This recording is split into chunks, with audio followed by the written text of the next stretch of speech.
they knew that was going to happen. They knew people needed guns to hunt. They knew people needed guns to defend themselves from bad guys. If you read the Federalist Papers, there's two reasons that the Second Amendment was put in place. One was so that the military didn't come and automatically take over our houses, our properties, so it was to defend ourselves from the military. The second was to defend ourselves from the federal government.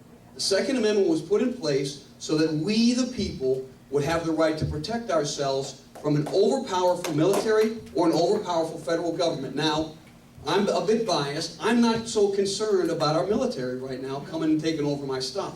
I'm extremely concerned about the federal government coming and taking over our stuff. So when people ask me, you know, why do you need so many weapons? Why do you need assault weapons? The answer is because the federal government has them and I can't afford a tank. That's how I'm going to protect myself, and I want, you know, I'm not going to shoot anybody from the federal government. I don't want anybody to think that, but I want the federal government to have a healthy fear of me and we the people, and that's why the Second Amendment is put in place. And read number 46, it tells you what the Second Amendment is. Thanks, Adam. We've got a few more minutes here, but he mentioned the Second Amendment. I will tell you that in Columbus, we've got some legislation up there, some good legislation, some bad legislation. Shirley Smith, one of the state senators from Ohio, the Cleveland area, introduced Senate Bill 18. Anybody read that yet? Oh my goodness, talk about, she took that right off of New York, and I mean, it's Obama's minutes, if you will, from some of his meetings. But then we've got Chris Jordan introduced Senate Bill 36, which refutes that and is a good bill, a good piece of legislation. The battle is continuing. You need to be engaged in that. Tea parties across Ohio are getting involved in not only the Second Amendment issues as a result of the shooting up there in Connecticut, but let me be clear about that. All that is they're using that as a subterfuge. That is just an excuse to push their agenda to someday get rid of every gun in America. That's their goal. I don't want to hear this about assault weapons and high-capacity magazines and all that stuff. That's just the start to that slippery slope where they will come after them all. In fact, if I read Shirley Smith's legislation right, any weapon that fires 10 rounds can be considered an assault weapon. Well, how many in here have a 9mm or 40 caliber, pistol that's got more than 10 rounds in the clip, Well, can you imagine that being called an assault weapon? So we've talked about it, but we got a lot of issues, a lot of concerns, a lot of reason, as that bumper sticker out there said, to be afraid. If you're not, you got your head in the sand. Okay, maybe a couple more questions. Yes, ma'am. I need some clarification. My name is Lisa, and I remember going to a meeting with the Buckeye Firearms, and they were talking about conceal and carry. My husband and I took the classes, but I remember being told that it will be connected with your driver's license, therefore the government will know you own guns. Okay. So we don't want them to know we own a gun, which we do. I just don't want them to track it straight to my house versus, oh, I sold that 2 years ago. Okay. So, Anybody here from Buckeye Firearms? Okay, let me respond to that. I got pulled over by a state trooper here a while back, and the law, as you probably know, if you have a CCW permit, upon being approached by a police officer, you have an affirmative duty to inform him that you have a permit. He already knows it anyway, but tell him that you either have your weapon with you or you don't. And the first thing I did, I put my hands on the steering wheel, and he come up, it was night, and I said, "Officer, I have a permit, and I have my weapon in my console here in my vehicle." And everything was fine. He went ahead and gave me my ticket anyway, but thank you, officer, very much. So 9 miles over, and he got me passing somebody. Are you kidding me? When you pass somebody, you kind of like got to go a little faster than them. Anyway, I'm not grousing. But that permit that you've got there says that you have a right to carry a firearm. It doesn't say that you own a firearm, but it says you have a right to carry one. And some of the classes that CCW classes, did the instructor provide you a firearm there? Okay, and some of them do. Others, you can take your own weapon if you have one. But some of the legislation they're going out there, they're saying they want a registry of everybody. Folks, that registry is for one reason. And you know what it is. Yes, sir. Oh, okay. I just want to respond to what she said, because I had an incident happen to me, being a truck driver. I had a small accident in Illinois. And I said to the state trooper, I have a CCW permit. He goes, oh yeah, okay. We went through the whole process. At the end of the thing, when we were all done getting tickets or whatever, what's CCW? He had no idea what it was. So it's not a national thing, it's just for our civil life. Okay. All right, we had a question over here. Yes, ma'am, go ahead. All right, I'll be very brief. I have a comment and a question. Yes, ma'am. My comment is, I worked at the polls, and we had a whole ton of provisional ballots.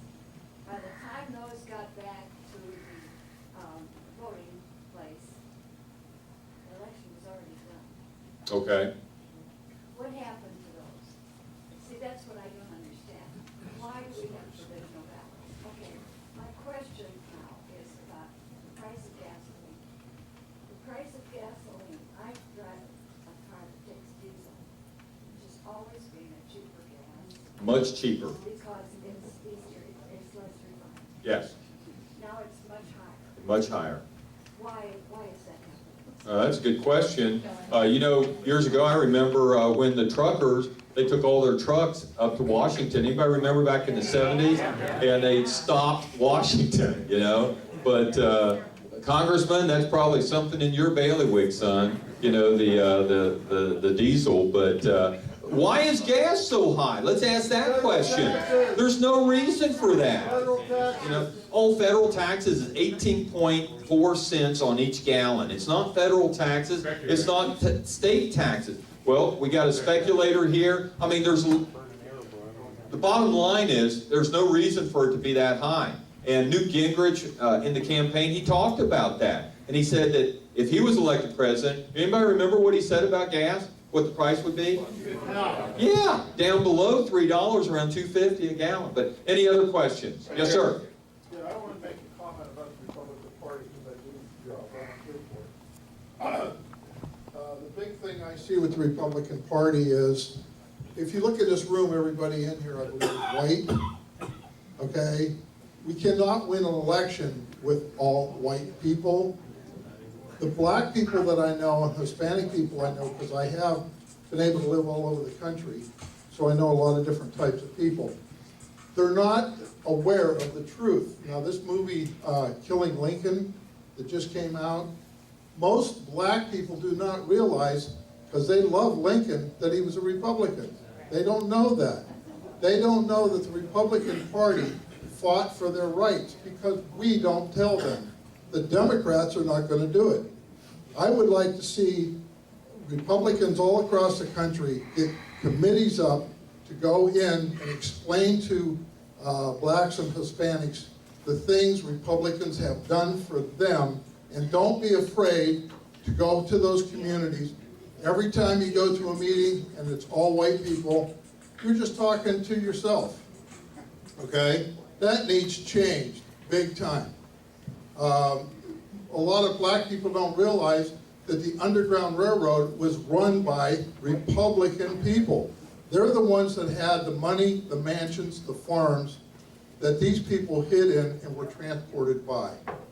They don't know that because I've talked to them straight on about it. I'm kind of that way. But I think we need to start getting committees together to go into these communities, address their problems, and bring them over to the Republican Party.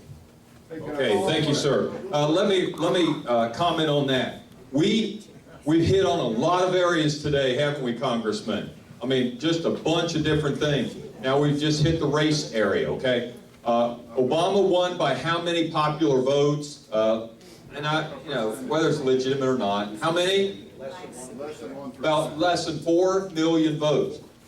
Statistics I seen was 11 million Hispanics voted, 11 million Hispanics, and I don't know how many blacks, but the point there was that he virtually got 90+% of them, if not in some precincts 100%, okay?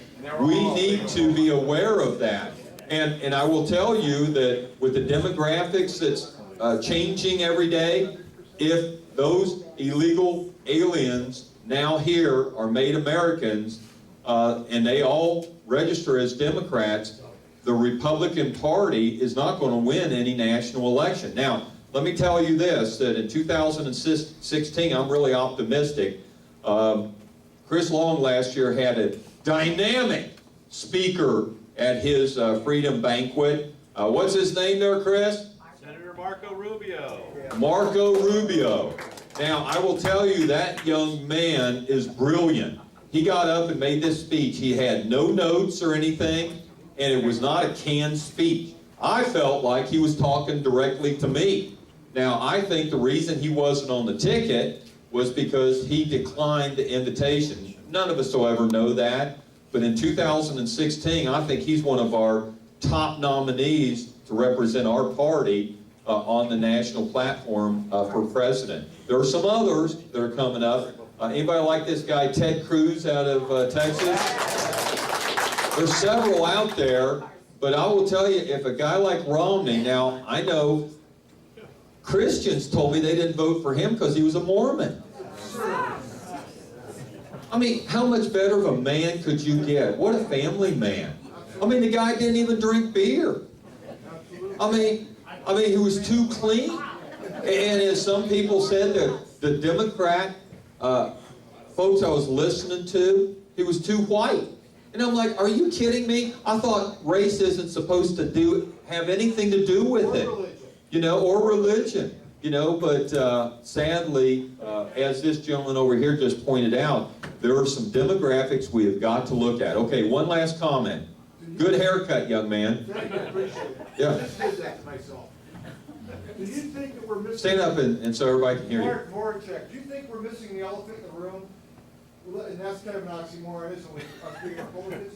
There's kind of a terrible bad connotation about Republicans versus conservatism. Is our leadership throwing the conservative movement under the bus, the Tea Party? Yeah, that's what we're all worried about. Under the bus and all that other areas? I don't know what's going on at the state level, I haven't paid enough attention, but isn't that really where we need to start directing our efforts, is the education? We've got to, we've got to get the other side of the story out, because we darn well know the press isn't going to do it. The press is depressing the information, and that's a form of, what do you call that? Censorship. Right, exactly. So how don't we have to, get our house in order to some degree, but simultaneously be spreading the word that we are getting our house in order, and then hold our elected officials to account, hold their feet to the fire, to the conservative values of this country. We can't have this vacillation. I mean, united we stand, divided we fall. We saw what happened this last election cycle. Obama divided the daylights out of us. Absolutely. I mean, there's no fashion. I had one cousin of mine, and my cousins and uncles and aunts are predominantly Democrat. I think they have conservative values. And they don't realize that this is not their daddy's and granddaddy's Democrat party. That's right. That's right. We've got to turn it around, but I think we got to start at the top, hold our simultaneously. It's all of the above strategy, right? We've got to hold our elected officials. Leadership's selling us out. Us under the bus. Okay. And then getting the word out. Great comments, great way to end our meeting this morning. I will tell you that if you listen to the national media, what the Republicans, the mantra that's out there, the Republicans want to do is aid and assist their fat cat buddies, rich people, and that is the mantra that the nonsense that they're putting out there. I don't know how many millionaires we got in here, but I'm looking out in that parking lot there, and I'm not seeing those Rolls Royces or Maseratis or anything, okay? And I'm from Adams County, Brown County in southern Ohio, and I'll tell you, we don't have very many of those fat cats down there, but in Brown County, this last election, every Republican won. Romney carried Brown County by 67%, but it wasn't enough for the big city, okay? But what you're saying there is, Congressman Gibbs, we need staunch conservatives up there standing up and not bending under Obama. He gets up there with those all of his speeches, you know, he reads from the teleprompter, and he's good. You just like, oh, you know, and he had all those policemen behind him the other day, and the firemen, and the FBI is going to stop working, and crime's going to run rampant because of the sequester. What a bunch of nonsense. And people believe that. So we've got to work on that media. We've got to elect and get people up there that believe the way that we do. How many of you are glad that you came here this morning? All right. How many of you will be back at the next meeting? Listen, we've got to unite. We've got, I gave a speech on the floor of the House about coming together. And I said, you know, one of my favorite movies is Braveheart, okay? And 2 lines in there I said that really motivate me. When he got up there in front of all those Scots, and he said, unite the clans! Unite the clans! Because all those people there were fussing and feuding. Everybody wanting their share.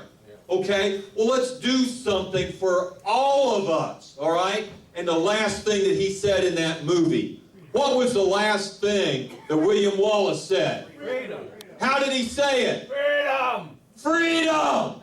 And that's what it's all about. Ladies and gentlemen, we're fighting for the future. You've got to stand up. You've got to stand up for America, and you got to fight for that freedom. Because if you don't, if we don't protect that next generation, that generation is going to receive the consequences of our failure to be there. The greatest generation ever, World War II, they gave us what we've got today. We have to protect it. We have to defend it. And it's up to every one of you. Thank you, and God bless you.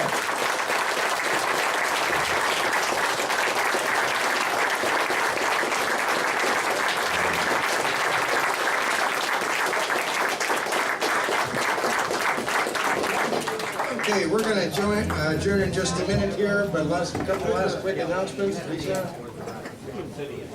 Okay, I just want to make say something quickly. May we always be better trained and skilled, have superior weapons, and more ammunition than the bad guys.